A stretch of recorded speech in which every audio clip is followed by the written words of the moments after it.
إن الحمد لله نحمده ونستعينه ونستغفره ونعوذ بالله من شرور أنفسنا ومن سيئات أعمالنا من يهده الله فلا مضل له ومن يضلل فلا هادي له وأشهد أن لا إله إلا الله وحده لا شريك له وأشهد أن محمدا عبده ورسوله صلى الله عليه وعلى آله وأصحابه وسلم تسليما كثيرا.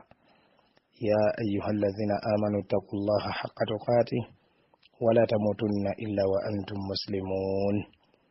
يا أيها الناس اتقوا ربكم الذي خلقكم من نفس واحدة وخلق منها زوجها وبث منهما رجالا كثيرا ونساء واتقوا الله الذي تساءلون به والأرحام إن الله كان عليكم رقيبا.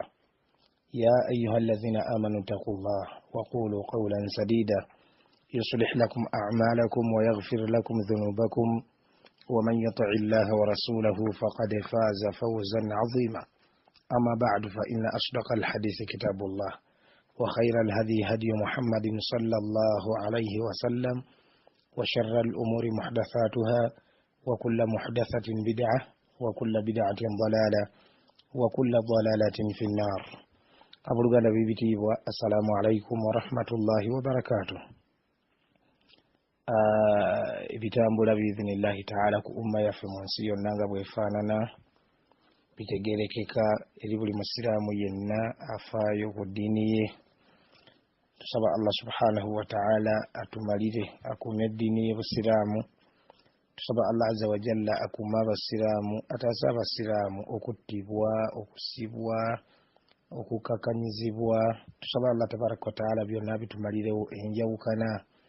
Tusaba Allah azza wa jalla zitumalirewo abeere nga agatta ekigambo kyaffe, agatte saffana olunyiriri lwaffe, tubeere bumu ng'abaddu ba Allah tabaraka wa ta'ala ng'ekyo w'ekitiibwa Allah azza wa jalla kiyeetaaga.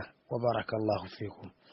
Tuddeyo ku Basseruganda, omubaka wa Allah sallallahu alaihi wasallam bwe yatukuutira n'atugamba nti wakuunu ibadallahi ikhwanan, mubeere abaddu ba Allah tabaraka wa ta'ala abooluganda.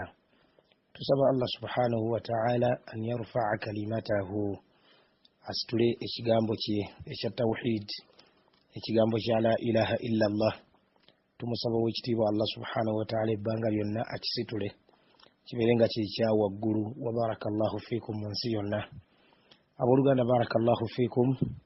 Omusomo gwaffe silsilatul janna wan nar, olujegere lw'emisomo gy'ejjana n'omuliro, oyinza kiyita silsilatu durusin, olujegere lw'emisomo hawla aljannati wan nar, ku jjana ya Allah tabaraka wa ta'ala n'omuliro gwa Allah azza wa jalla. Twatandika n'omuliro, saagala okyerabire, twatandika n'omuliro gwa Allah tabaraka wa ta'ala. Kakati nga bwe mba seerabidde tugenda ku paati ey'okutaano biiznillahi ta'ala, tugenda ku darusu ey'okutaano biiznillahi ta'ala, era nga egenda kukwataganako n'omutwe ogugamba nti si'atu nnaari, obugazi bw'omuliro, obugazi bw'omuliro, wa bu'du qaariha, n'obuwanvu, depth, kwegamba depth, obuwanvu bwagwo, obuwanvu bwagwo okuva ku topu waggulu okutuuka ku bottom, kye bayita qaar, entobo ey'omuliro gwa Allah tabaraka wa ta'ala. Si'atu nnaari, obugazi bw'omuliro, wa bu'du qaariha, n'obuwanvu bwagwo okuva waggulu okutuuka wansi we gusemba oba ku ntobo yaagwo. Wa barakallahu fiikum. Naam, tugamba wabillahi tawfiq. Barakallahu fiikum. Annaaru, omuliro gwa Allah subhanahu wa ta'ala, shaasi'a waasi'a, mugazi okkamala, muwanvu okkamala, mugazi okkamala, muwanvu okkamala. Ba'idun qa'ruha, entobo yaagwo eri wala nnyo, entobo yaagwo eri mu buwanvu bwa kitalo, obuwanvu buyitirivu nnyo. Mutaraamiyatun atrafuha, kwegamba saidi zaagwo oba enkomerero zaagwo mu bugazi, masha Allah, ziri over extended, mugazi okkamala obukamazi.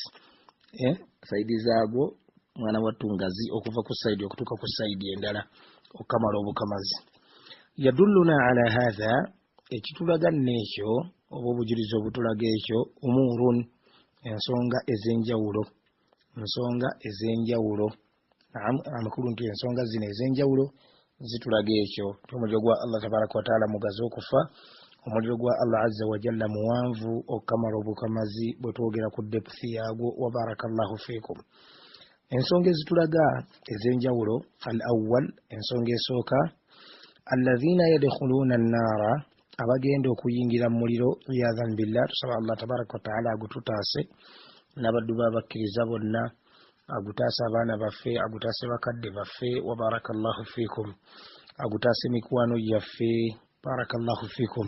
Naam, nolwekyo abanaaguyingira omuliro gwa Allah tabaraka wa taala a'dadun la tuhsa miwendo egitakomekebwa miwendo egitabalibwa abantu bayitirivu abagenda okuguyingira omuliro gwa Allah tabaraka wa taala wa ma'a kathrati adadihim awamu n'obungi bwabwe abagenda okuyingira omuliro gwa Allah tabaraka wa taala fa inna khalqa alwahidi mazima ddala obutonde bw'omu kubagenda okuyingira omuliro gwa Allah tabaraka wa taala. Naam, obutonde bw'omu kubagenda okuyingira omuliro gwa Allah tabaraka wa taala yadkham bugejja agenda kubeera kugamba munene hatta yakuna dirsuhu fi nnaari mithla jabali uhudin butukira okubeera nti omuntu agenda okubeera mu muliro gwa Allah tabaraka wa taala ng'erinnyo lye eggego nga lyenkana olusozi Uhud. Erinnyo ly'omuntu agenda okubeera mu muliro gwa Allah tabaraka wa taala nga lyenkana olusozi Uhud. Kati olwo omuntu yenkana atya? Kati olwo omutwe gwe gwenkana wa? Kati erinnya erimu lyenkanye olusozi Uhud ate amannyo gonna gagenda kubeera genkana wa? Omuntu yennyini omutwe gwe gugenda kubeera gwenkana wa? Omuntu yennyini yenna okiwulidde bulungi bodeyi yenna agenda kubeera nga yenkana wa baddu ba Allah tabaraka wa taala bw'abeera ng'omu ate nga si yenna wabula erinnyo lye eggego ligenda kubeera nga lyenkana olusozi Uhud. Allahu akbar na'udhu billahi minan nar. Tusaba Allah tabaraka wa taala tutaase omuliro. Tugamba nti wama baina mankibaihi masiratu 3 ayyamin so nga ate bw'opima obugazi bw'ekifuba kye amakulu okuva ku kibegabega okutuuka ku kibegabega ekirala. Naam, obugazi bw'ekifuba kye oba obugazi bw'omugongo gwe ng'ovudde ku mukono ku kibegabega waggulu n'otuuka ku kibegabega ekyokubiri omuntu atambulirawo ennaku 3 watambulirwa ennaku 3. Allahu akbar. Wa ma'a dhalik awamu n'obugazi obwo awamu n'obunene obwo awamu n'ebyo byonna fa innaha tastawibu hadhihi al-a'dad al-ha'ila mwana watu gugenda kumira gugenda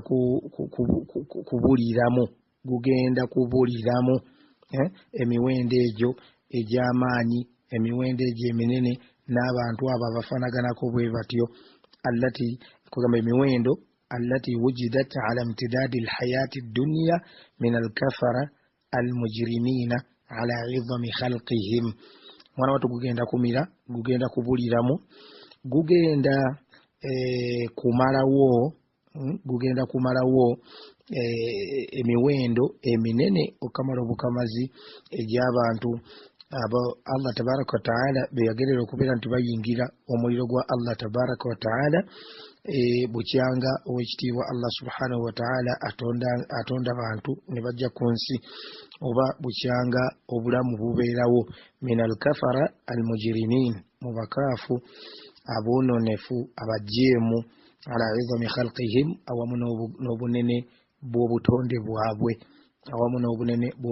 bwabwe omuliro gugenda kubeera nga gubamize bonna nga gubamize bali munda mugwo wayabqa fiha muttasi'un ate mwana wattu muliro ogwo musigale nga mugazi lighayrihim eri abalala وقد أخبرنا الله بهذه الحقيقة في سورة قاف owekitiibwa Allah tabaraka wataala ensonga neeyo yagitugamba mu suratu Qaf faqal bwe yagamba yawma naqulu li jahannam olunaku lwe ndigamba omuliro jahannam halimtalati ojjudde obooze wataqulu gwe gugambe omuliro jahannama hal min mazid waliwo ennyongeza Allahu akbar eyo mu suratu Qaf aya ya 30 bwe tutegereza nankani ebigambo bino barakallahu fikum tukisanga nga kwegamba omuntu omu ate nga si yenna wabula erinnyo lye ligenda kubeera nga lyenkana olusozi Uhud erinnyo eggego kakati butya amannyo amangi butya omutwe gwe gugenda kwenkanawa butya ye yennyini yenna bodeye agenda kwenkanawa awamu n'ekyo si omu yekka yagenda okugubaamu wabula enkuyanja y'abantu mpitirivu egenda kuba mu muliro gwa Allah tabaraka wataala. Allah tabaraka wataala yagamba nti walaqad zara'na li jahannam natundira omuliro jahannam kasiran min aljinni wal ins nga bayitirivu abagenda okuguyingira nkuyanja mu majinni n'embantu. Kati emiwendo egyo eminene bwe gityo baddu ba Allah tabaraka wataala ng'obutonde bw'omuntu omu bugenda kubeera nga bunene nga bufaanaganako bwe butyo nga bwe tulabye awamu n'ekyo omuliro guno gubeere nga tastawibuha okiwulidde bulungi nga tastawibu hadhihi al-a'dad al-ha'ila nga gumira okiwulidde emiwendo egyo eminene egyenkaniddeawo ekyo kiraga ki ate gusigale nga kwegamba gukyayagala nga gusigale nga gukyalina space ey'abalala singa baba babaddewo nabo bennyini okugendamu era bajeemu kati kibeera kitegeeza ki baddu ba Allah tabaraka wataala nti omuliro gwa Allah mugazi okufa obufi omuliro gwa Allah munene okukamala obukamazi wa barakallahu fikum wetegereze tugamba nti inna naara mazima omuliro gwa Allah tabaraka wataala tushbihu tahuna omuliro gwa Allah azza wa jalla gufaanaganako nga bwolaba meal nga zino zi grinding meal okiwulidde bulungi kwegamba meal ebyuma ebyo ebigaaya oba ebisa okiwulidde bulungi oba ebisekula kwegamba ebigaaya allati yanhadiru ilaiha ulufun wa ulufun min atnani alhububi okiwulidde ebyuma ebyo bye bateekamu ulufun wa ulufun okiwulidde enkumi n'enkumi min atnani alhububi tanzi z'empeke oba bulongo obwo oba kasooli oba binyeebwa oba mu bintu byonna ebisibwa kugamba bibassa nga babisiza mu mashini. Kakati Sheikh ono barakallahu fikum atuwa ekyokulabirako naga nti omuliro gwa Allah tabaraka wataala gufaanaganako nga mmiiru eyo gyolaba okiwulidde bulungi nga mmiiru eyo n'ogenda ng'oyiwamu tunulira ekyuma ekigaaya oba ekissa nankani emmwanyi okiwulidde bulungi oyiwamu n'oyiwamu tanizi ne ttani okiwulidde bulungi ez'empeke okiraba bulungi n'oyiwamu nga bwekigaaya kakati fataduru bidhalika kullihi wala takil wala tamil okiwulidde bulungi nekiba nga kigaaya nekiba nga kugamba kisa okiwulidde bulungi ebikiyiriddwamu mwana wattu nga bwekyetoolola naye nga ate tekikooye naye nga ate tekikugamba tekipoye tekiwondoye okiwulidde bulungi wayantahi lhabbu empeke nezibeera nga zisobola ziggwamu ebintu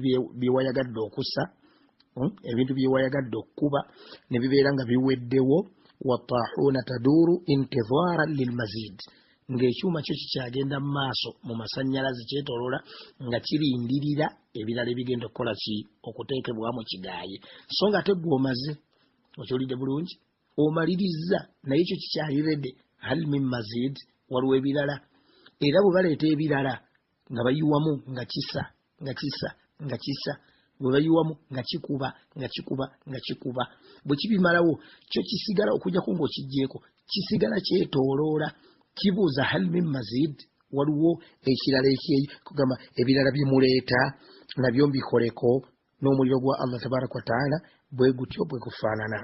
Wakad jaa fi lhadith au wakad jaa fi hadithi ihtijaji aljanna wannar mu hadithi eya omuliro gwa Allah tabaraka wa taala nejjana kwegamba nga kwegamba byewozaako banga kwegamba biraga obwetaavu naki kwegamba ebifanaganako bwe bityo bikayana naki bano bali naki anna allaha taala owekitiibwa Allah tabaraka wa taala yaqulu linnaari mu kiseera ekyo agenda kugamba omuliro innama anta azabi gwe oli bibonerezo byange uazibu bika man ashaa'u min ibadi mbonereza naawe abo benjagadde mu baddu bange okubonereza definitely nga temuli buli azamanya wabula alladhi yastahiqu madha alazab abo abasaana ebibonerezo by'owekitiibwa Allah subhanahu wa ta'ala nga tusaba owekitiibwa Allah azza wa jalla abeerenga abitutaasa agamba barakallahu fikum nti walikulli wahidatin minhuma mil'uha ate nga buli kimu kirina okujjula kwakyo kirina bekitaddemu fa amma nar wabula omuliro fala tamtali'u tegugenda kujjula hatta yadaa rijlahu paka Allah tabaraka wa taala bwanaateekako ekigere kye owekitiibwa Allah tabaraka wa taala mu riwaaya endala yagamba nti hatta yadaa Allahu tabaraka wa taala rijlahu paka Allah azza wa jalla lwanaateekamu oba bwanaateekako ekigere kye owekitiibwa Allah tabaraka wa taala fataqulu awo nno gulyoke gugambe omuliro gulyoke gugambe gubadde gusaasaanye gubadde gujeeswanta hal min mazidi afuuse hal min mazidi waliwo ennyongeza afuuse waliwo ennyongeza kati Allah tabaraka wa taala bw'anaamala okuteekako ekigere kye owekitiibwa Allah azza wa jalla omuliro gulyoke gugambe qatun yani yakfi amakulu kimala lwaki jabbaru samawati wal ard khaliquha Allah subhanahu wa ta'ala alqawiyyu almatin al-akbar asinga obunene owekitiibwa Allah tabaraka wa taala yagutonda ow'amaanyi agayitiridde Allah tabaraka wa taala agutaddeko ekigere kye owekitiibwa Allah subhanahu wa taala kakati naawo gulyoke gulajane gulyoke gukkirize gugambe nti qatun yani yakfi kimala mukama wange kimala fa unalika tamtali'u awo nno mu kiseera ekyo gugenda kubeera nti gukola ki gujjula omuliro gwa Allah subhanahu wa ta'ala wayuzwa ba'daha ila ba'din gukuŋŋaanyizibwe gwekuŋŋaanye okiwulidde bulungi gubeerenga gweriraana ogubadde gusaasaanye gweswanta gukola kutya kati gubeerenga gukuŋŋaana wamu wala yazlimu llahu man khalaqahu min khalqihi ahadan owekitiibwa Allah tabaraka wa taala talina mu bitonde bye kyali azaamanya nekimu wala yazlimu llahu min khalqihi ahadan Allah tabaraka wa taala si muli azaamanya nti asobola okulyazaamanya mu bitonde bye ekitonde kyonna hadithi eri mu Bukhari ne mu Muslimu ng'eva ku Abu Hurayra kubanga eva ku Abi Hurayra wa barakallahu fikum wa jazakumullahu khairan wa kathara Allah min amthalikum naam awo bwe twetegereza obujulizi obwo barakallahu fikum tulaba nga omuliro gwa Allah tabaraka wa taala gwe tutenze obungi amini obugazi n'obunene tunuulira emiwendo egigenda okugubaamu tunuulira ebitonde engeri gye bigenda okuba sagala weerabire nti si bantu bokka be balimu Allah yagamba nti waquduha nnaasu wal hijaara okiwulidde bulungi waquduha nnaasu wal hijaara enku zaagwo mayinja okiwulidde bantu na mayinja kitegeeza nti mulimu n'amayinja kitegeeza nti mulimu n'amayinja ate mulimu n'ebirala owekitiibwa Allah tabaraka wa taala bye yatonderamu mu muliro omwo naye wallahi sooka otunuulire bwe gugenda okufaanana byonna mwebiri naye gugenda kusigala nga mwetaavu gugenda kusigala nga tegujjudde paka owekitiibwa Allah subhanahu wa ta'ala bw'anaagukakkanya paka owekitiibwa Allah azza wa jalla bw'anaagukakkanya wa barakallahu fikum tusaba Allah agututaasa ya rabbi obujulizi obulala ya hadithi ya Anas bin Malik radiyallahu anhu ng'ajijja ku nabbi waffe Muhammad sallallahu alayhi wa sallam qaala yagamba yagamba la tazalu jahannam yulqa fiha omuliro jahannam gugenda kusigala ngago gusuulibwamu gukasukibwamu abasaana okuguyingira wataqulu nga bwe gugamba hal min mazid waliwo ennyongeza hatta yadaa rabbu lizzati fiha qadamahu paka omulezi w'ekitiibwa Allah tabaraka wa taala bw'anaguteekako bw'anaguteekamu ekigere kye owekitiibwa Allah azza wa jalla fayanzawi ba'duha ila ba'din gubeere nga gwekuŋŋaanya gubeere nga gweddako kwegamba gwekuŋŋaanya wataqulu gugambe qatun kimala biizzatika wa karamika n'ekitiibwa kyo oba ndayira ekitiibwa kyo n'obugabi bwo n'amaanyi go. Hadithi muttafaqun alayhi hadithi muttafaqun alayhi barakallahu fikum owekitiibwa Allah subhanahu wa ta'ala tumusaba abeere nga atutaasa omuliro gwe owekitiibwa Allah azza wa jalla. Obwo obujulizi obusooka obulaga obunene obulaga obuwanvu bw'omuliro gwa Allah, obugazi bw'omuliro gwa Allah subhanahu wa ta'ala. Obujulizi obwokubiri obutulaga ekyo obulaga omutwe gwaffe jogera tuli ku si'atu nnaari obugazi bw'omuliro gwa Allah tabaraka wa ta'ala wa bu'du qa'riha n'obuwanvu bwa entobo yaagwo oba n'obuwanvu bwagwo okuva waggulu ogutandikira okutuuka wansi. Obujulizi obwokubiri yadullu ala bu'di qa'riha mwana wattu bulaga obujulizi buno bugenda kulaga obuwanvu bwaki obuwanvu bw'entobo ya jahannam obuwanvu bw'entobo ya jahannam oba obuwanvu bw'omuliro gwa Allah tabaraka wa ta'ala. Aidan anna alhajara nti ejjinja idha ulqiya min a'laha bwe lisuulibwa oba bwe likasukibwa oba bwe liteebwa okuva waggulu ku toopu y'omuliro gwa Allah tabaraka wa ta'ala ihtaja ila amadin tawila wallahi lyetaagisa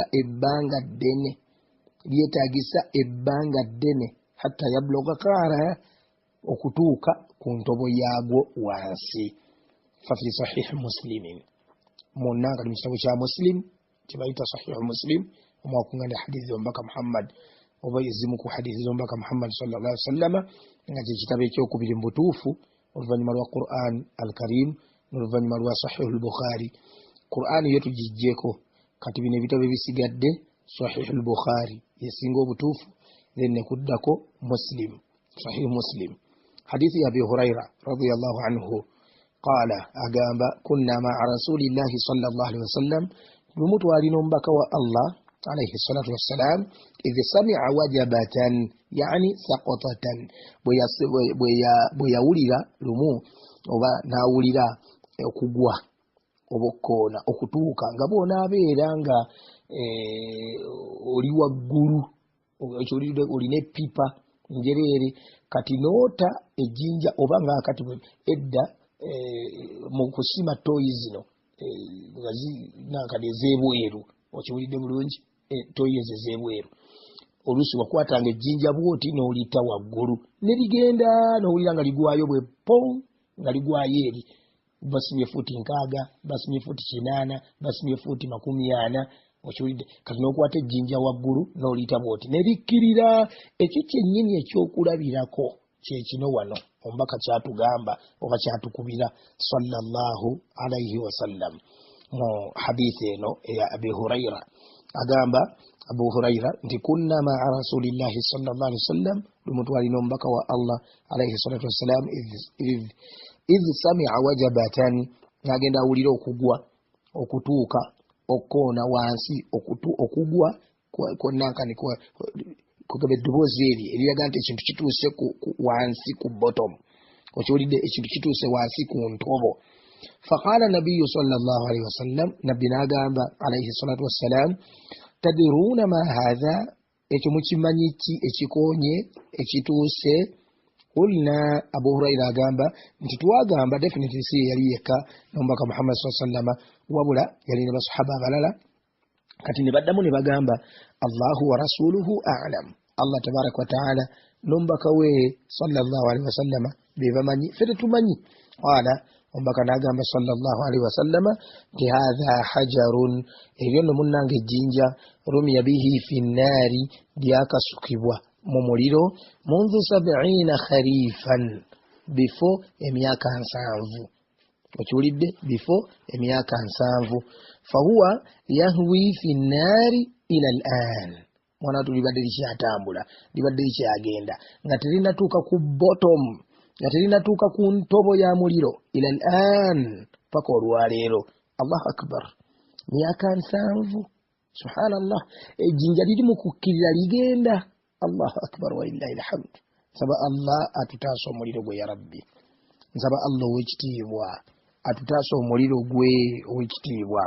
Allahu akbar, Allahu akbar.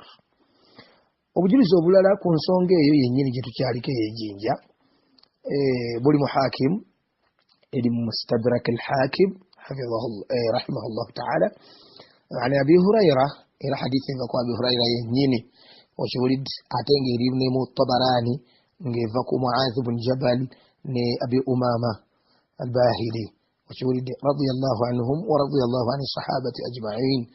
Hadithi bagijja ku nabbi sallallahu alayhi wasallam qala yagamba mbaka alayhi salatu wassalam ti law anna hajaran mazima ddala singa wabaddewo ejjinja mithl 7 khalfatin okiwulidde nga liyenkana oba nga linfaanagana oba nga liyenkana khalfati 7 okiwulidde bulungi. Kati ekigambo ekyo khalfati kyajjira mu jamu naye nga mufradu yakyo khalfa okiwulidde bulungi khalfa kitegeeza ki annaqa yengamiya allati laha waladun erina omwana umruhu aqal min 6 ashhur ng'emyaka oba obuwangazi bw'omwana gwayo nga buli wansi w'emyezi 6 less than 6 months okiwulidde bulungi nga omwana gwayo tegunnasusa nankani myezi 6.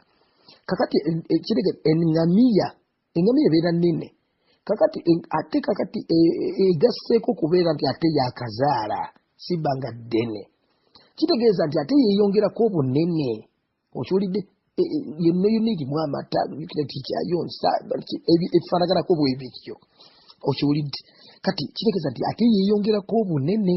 Kati nabbi sallallahu alayhi wasallam agamba nti law anna hajaran singa wabaddewo ejjinja ne likwatibwa ng'ejjinja eryo lyenkanankana eŋŋamiya 7 nga zaakazaala zonna zibadde zaakazaala zirina ebyana byazo biri wansi w'emyezi 6 eŋŋamiya 7 zonna n'ozigatta obunene bwazo obuzito bwazo n'ofuna ejjinja eryenkana obuzito obwo oba obunene obwo. Nabbi agamba nti sallallahu alaihi wasallam tisinga ejjinja eryo ulqiya fi min shafiri jahannam nga libadde likasukiddwa libadde liteereddwa okuva waggulu ku top y'omuliro waggulu ewatandikirwa omuliro jahannama hawa fiha 70 kharifan ne litambula ne likkirira emyaka 7 la yablughu qaraha nga telinnatuuka wansi ku ntobo 70 years emyaka 7 likyakkirira ligenda erizitowa waliwo okugamba nti liwewuka naye erigatta eŋŋamiya 7 mu buzito n'obunene. Allahu akbar walillahi alhamd. Wallahi emyaka 7 likkirira ne lyoka lituuka wansi ku ntobo ya jahannam. La hawla wala quwwata illa billah. Hadithi ntuufu eri mu kitabo kya sahih al-jami' as-saghir ekyomumanyi waffe Muhammad ibn Nasiruddin al-Albani rahimahullahu ta'ala mujaladi gwa 5 nga safha ya 5 Allahu akbar, Allahu akbar. Abooluganda mu bujulizi obulaga obugazi bw'omuliro gwa Allah tabaraka wa ta'ala obuwanvu depth obuwanvu bw'omuliro gwa Allah azza wa jalla. Obujulizi obulala obwokusatu bwe bugamba butya kasratul adadi alladhi ya'ti bin-nari min al-malaika fi yawm al-qiyamah, obungi bw'omuwendo oba bw'emiwendo egyabo bamalayika abagenda okuleeta omuliro ku yawm al-qiyamah nga bajja bagusika. Allahu akbar. Faqad wasafa ar-rasul sallallahu alayhi wa sallam maji'a an-nari fi yawm al-qiyamah. Nabbi sallallahu alayhi wa sallam yatenda okujja kw'omuliro ku yawm al-qiyamah yannyonnyola yalaga okujja kw'omuliro ku yawma alqiyama kiri owekitiibwa Allah tabaraka wa taala kyatugamba mu Qur'ani y'ekitiibwa mu suratul fajr aya eya 23 nga Allah agamba nti waji'a yawma idhin bijahannam olunaku olwo jahannama aleetebwe jahannama agenda kuleetebwa naam nabbi bwe yali atenda okuleeta okwo bwe yali ayogera ku kigambo ekyo yagamba bw'ati yu'ta bijahannam yawma idhin ku lunaku olwo olunaku lw'ekiyama omuliro jahannamu gugenda kuleetebwa naye nga laha 70,000 zimamin ng'omuliro ogwo guliko enjegere emitwalo 7 70,000 zimamin Allahu akbar 70,000 njegerez okiwulidde kuliko chains enjegere 7 ma'a kulli zimamin 70,000 malakin Allahu akbar Allahu akbar Allahu akbar nga buli lujegere lwonna ate kuliko bamalayika emitwalo 7 la ilaha illallah muhammadur rasulullah abooluganda jahannama agenda kuleetebwa hadisi ntuufu eri mu muslim eva ku Abdullah ibn Mas'ud radiyallahu anhu Allahu akbar jahannama agenda kuleetebwa ku yawmal qiyama ng'aliko enjegere okiwulidde bulungi kwe bakwata ne bamusika okiwulidde bamalayika enjegere emitwalo 7 enjegere zimusika emitwalo 7 okiwulidde bulungi kyokka ate nga buli lujegere ku njegere emitwalo 7 buli lujegere lusikibwa bamalayika emitwalo 7 la ilaha illallah muhammadur rasulullah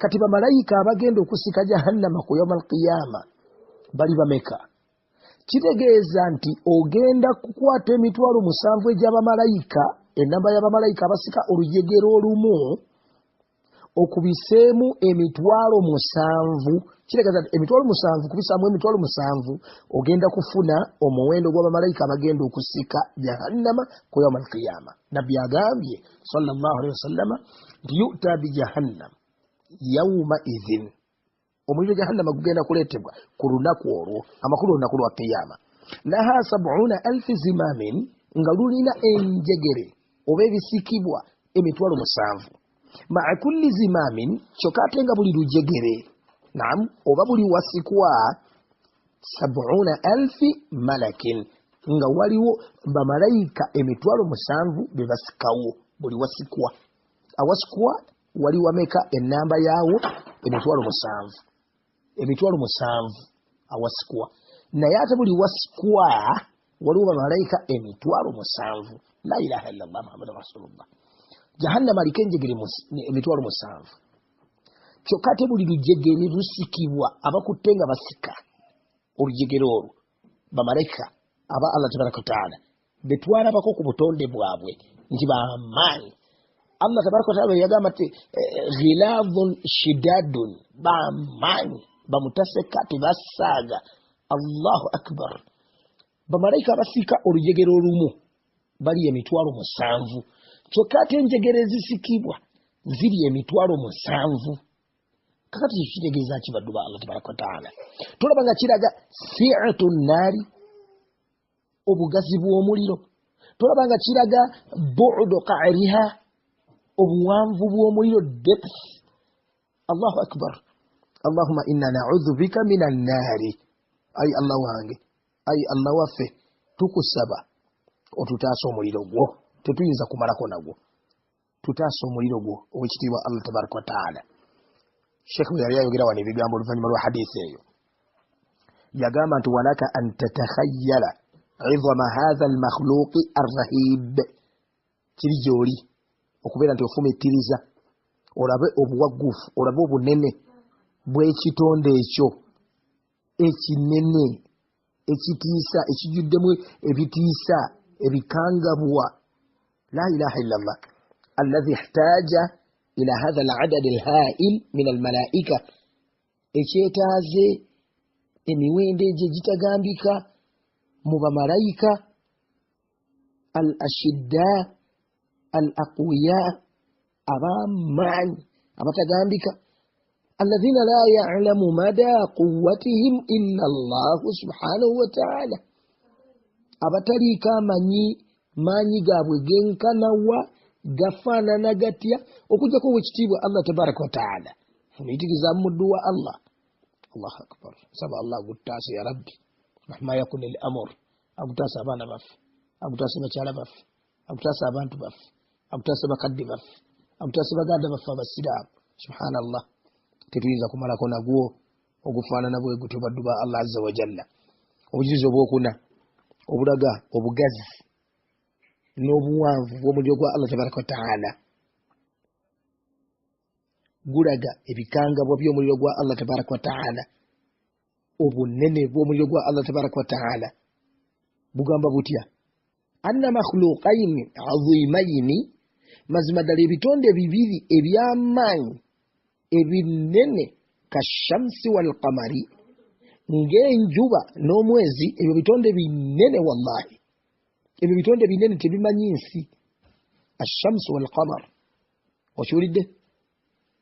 Bigenda kubeera bitya? yakunani thawraini mukawwaraini fi nnaari, bigenda kubeera nga bizingiddwako, yani matuyani, bigenda kubeera nga bizingiddwako nga biteekeddwa mu muliro nga mwebiri munda.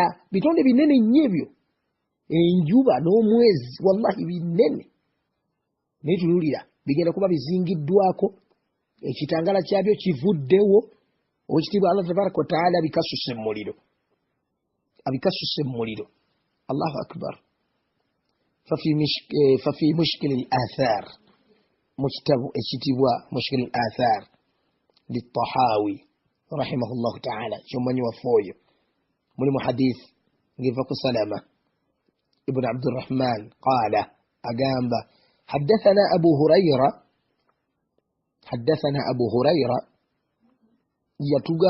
yatunyumiza Abu Hurayra ani nabi sallallahu alaihi wasallam, nga byatunyumiza bijja ku nabbi buterevu alayhi salatu wassalam. Qala nti nabbi agamba alayhi salatu wassalam ash-shamsu wal qamaru, enjuba n'omwezi thawrani mukawwarani fi nnaari yawma al-qiyama, mwanatu bigenda kuzingibwako, bigenda kujjibwawo bikasukibwe mu muliro oba biteekebwe mu muliro yawma al-qiyama, ku lunaku lw'ekiyama. Atenga hadithi eyo rawahu al-Bayhaqi, okiwulidde mu kitabo kye oba mu kitabu al-Ba'th wan-Nushur, Sunan al-Bayhaqi mu kitab al-Ba'th wan-Nushur. Ate wakadhalika al-Bazzar, okiwulidde wal-Ismaili wal-Khattabi, atenga isnadi yayo simbi, isnadi ntuufu, atenga eriku shartu ya Bukhari ekiraga nti hadithi ntuufu, atenga mu ngeri yemu akhrajahu fi sahihihi mukhtasaran, Bukhari yajogera mu sahihiye naye nga nfunze bilafuz mu njogera egamba ash-shamsu wal qamaru mukawwarani fi nnaari, enjuba n'omwezi bigenda kuzingibwako biteekebwe mu muliro nga biri mu muliro. Kakati wano waliwo ka ishikali katonotono akayinza okubeera nti kalumbagana entegeera y'abamu oba obwongo bw'abamu ne beebuuza nti kati omuliro, enjuba ya Allah tabaraka wa taala ekoze ki? Omwezi gwa Allah tabaraka wa taala gulina zambi ki? Ate ng'ebyo ebitonde Allah tabaraka wa taala yabitonda bimugondera tebimujemera, owekitiibwa Allah azza wa jalla. Kakati ate lwaki ate Allah abiyingiza omuliro? Omuliro tukimanyi azabu njereere, okiwulidde?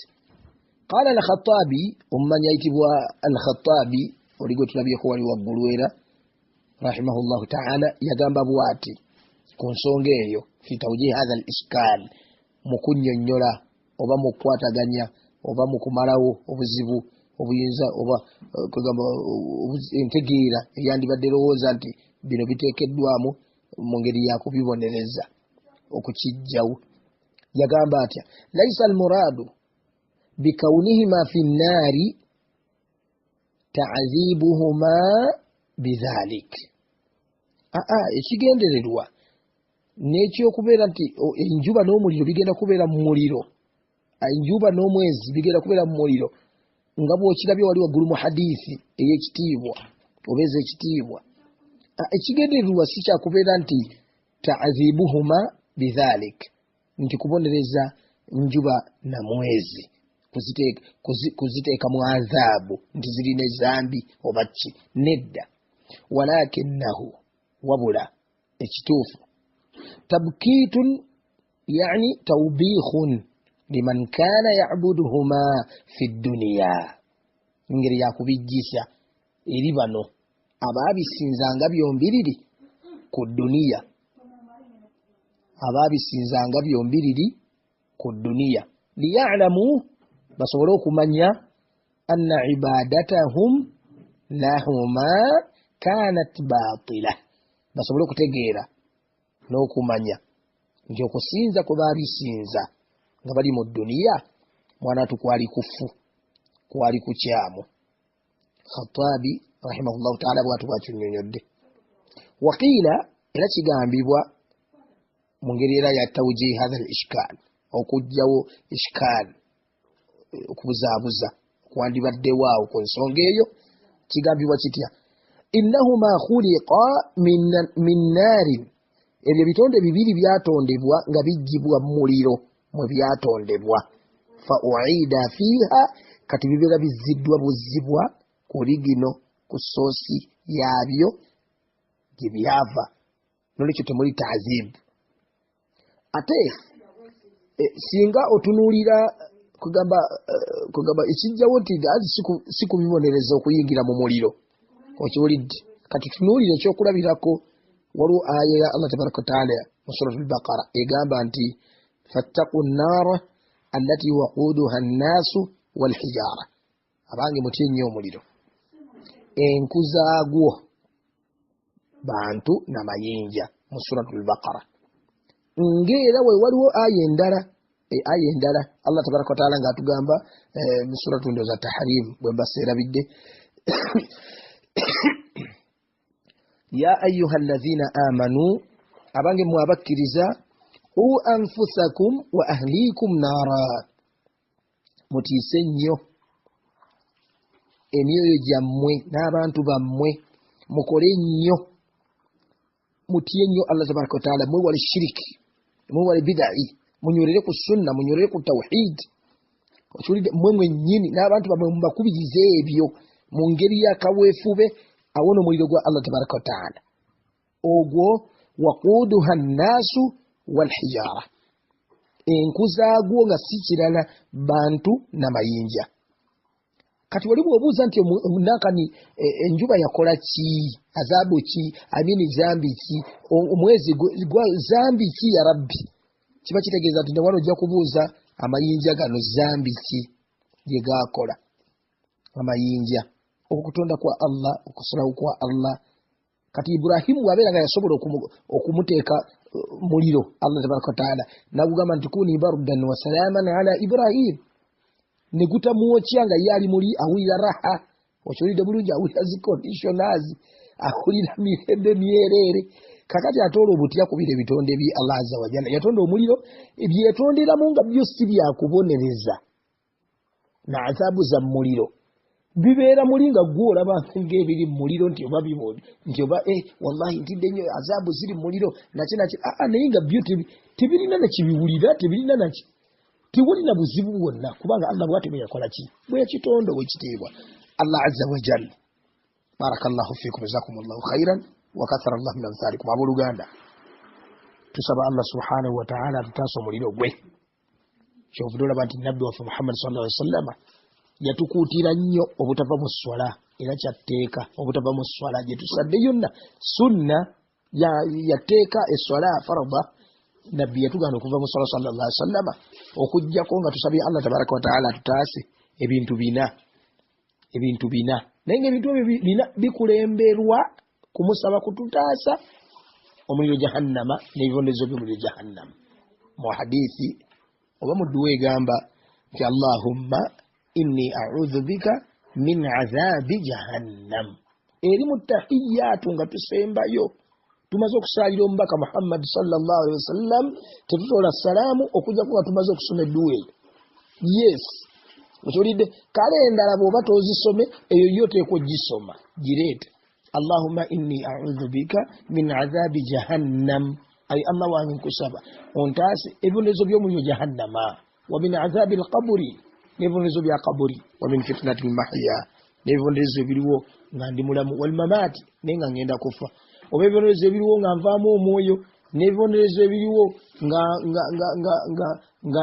ndi mugundi, nga ndi mu kaburi. Okiwulidde bulungi? Ebibonezo ebiriwo nga nvaamu omwoyo, n'ebibonezo ebiriwo nga ndi mu kaburi, oba ebibonezo ebiriwo nga ndi mu kaburi. Okiwulidde bulungi? Nga nakani ebikemo, sorry, sebibonezo ebikemo ebiriwo nga nvaamu mu bulamu bw'edduniya wano, n'ebikemo ebiriwo nga nvaamu omwoyo, oba ebikemo ebiriwo nga ndi mu kuvaamu mwoyo, n'ebikemo ebiriwo nga ndi mu ki, nga ndi mu ntaana. Okiwulidde bulungi? Wa min sharri fitnati almasihi dajjal, era ontaase ebikemo ebyamasihi dajjali obubi bwabyo. Kakati otunuulira ebintu ebyo bina bikulu okusaba Allah tabaraka wa taala bikutaase, naye ate mwana tubikulemberwa ki? Allahumma inni a'udhu bika min adhabi jahannam, ay Allah wange nkusaba ontaase ebibonezo by'omuliro jahannama, obimponye ya rabbi, nkusaba ontaase okuyingira jahannama. Allahu akbar. Tusaba Allah subhanahu wa ta'ala atutaase omuliro jahannam, agututaase ya rabbi. Barakallahu fikum wa jazakumullahu khairan wa kathara Allahu min amthalikum. Subhanaka Allahumma bihamdika ashhadu an la ilaha illa anta astaghfiruka wa atubu ilaik. Wassalamu alaykum wa rahmatullahi wa barakatuh.